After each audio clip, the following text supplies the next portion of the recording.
the years I have used a lot of Zeiss cameras. In fact, one of my first folding cameras was a Zeiss. And not long ago I did a video on the 515-2, which was a pre-war Zeiss camera. It's a Nettar, and it was a nice camera. Not of quite the quality of the Iconters, but the Nettars, some of them were very good. And I've talked about the post-war Nettars, which I really like. Well, this is a little Nettar from, I think, 1937.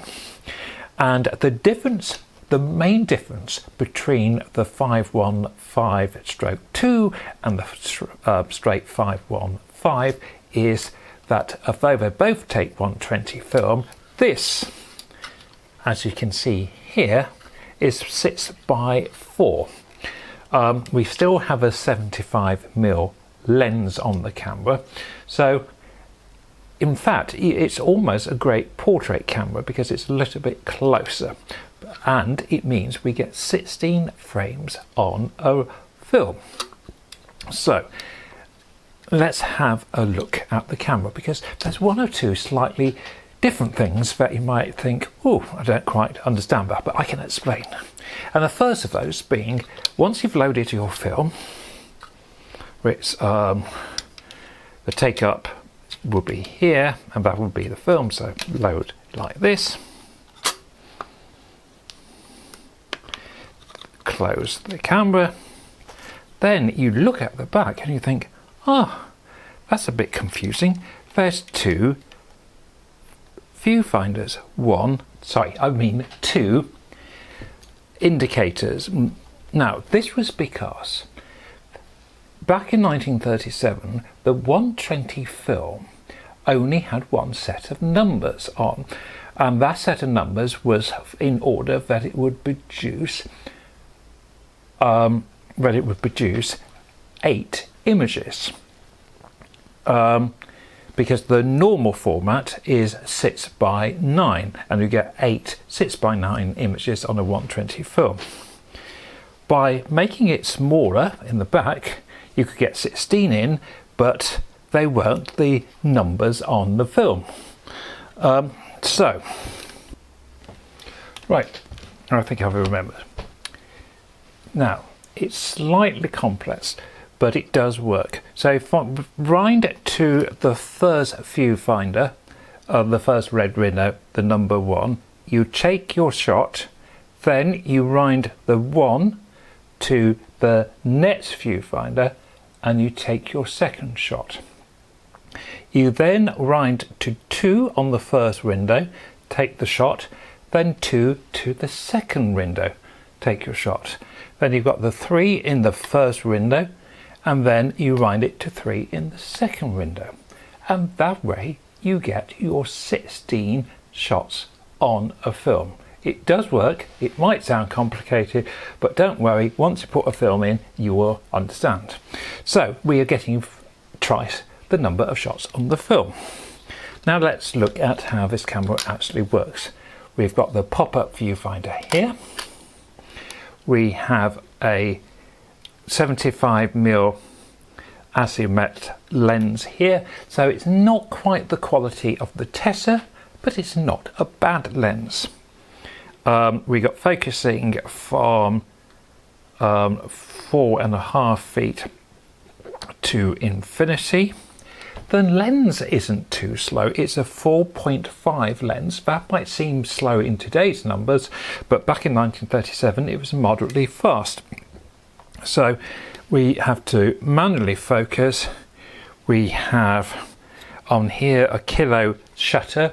The cameras did have different shutters. This is kilo on here, and we've got a range of 1/75 of a second down to 1 second, and we set our, so once to use the camera, so we've set our number 1 in the first window, we've focused, we've worked out, let's say it's quite a bright day, it's only 16, so on 1/100th of a second, and it's really sunny, so I'm going to put it on f16. obviously compose my image, reset the shutter here and press here. And there is no double exposure lock on here, so if you want special double exposure locks, special exposure, double exposure effect, you can get that on this camera. And rind on. It's a very neat little camera. Because of the age of the camera, the two things you need to look out for. Number one is fungus. That can be a problem with these cameras, partly because of the age and where they've been stored. The bellows, in my experience, the bellows are normally quite light tight, but that's something you might want to check. I've recently put a film through this. Let's see how the film came out. It started to be a bright Saturday morning when I went to Bridport and to first try out this little Zeiss camera. And the first shots have worked quite well. This is the Electric Palace, a wonderful old cinema in the town of Bridport. And the second shot very clearly shows the market on a busy Saturday in December. As I said, bright morning. It was, and the camera is working well, as you can see here. And then I moved to the industrial estate, and again I quite like this reflection here of a puddle, and there is perhaps a little bit of haze in the lens, but I'm not sure. I then moved in the afternoon down to the coast, a part of Bridport called Rest Bay, and I must say the weather really turned. We went from a lovely morning to a really dull afternoon.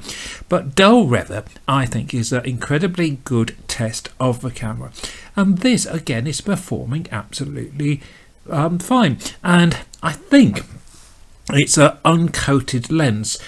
My research showed that the date of this camera was, as I said, 1937. I pondered if it was just after the war by the look of the lens and whether it was coated. It's performing like it's a coated lens, but I don't think it is a coated lens. I would very much value your comments and thoughts on this. I must say I got better images from the camera than I was expecting. I have had from other netters pre-war sometimes images not as sharp as these. I was really pleased how the camera performed. It was a delight to use, and the bellows, I was again amazed how light tight they were. Thank you for watching. Bye for now.